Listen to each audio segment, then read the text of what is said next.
put it on a hanger. It will make cleaning easier.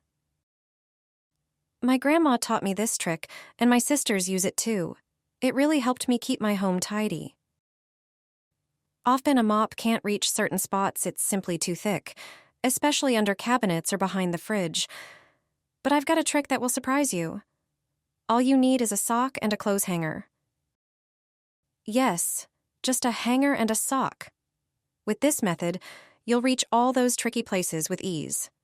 Just slip the sock onto the arm of the hanger like I did. For best results, use 2 socks, 1 for each side. Old or mismatched socks work perfectly.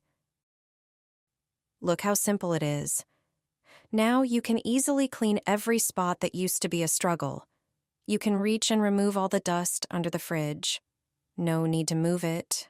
Narrow gaps between cabinets. No problem with your sock-covered hanger.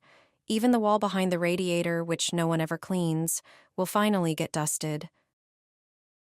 Plus, it's super convenient. After cleaning, just take off the sock, shake it out, and toss it in the washing machine if you want to reuse it. If the socks were already destined for the trash, just throw them away.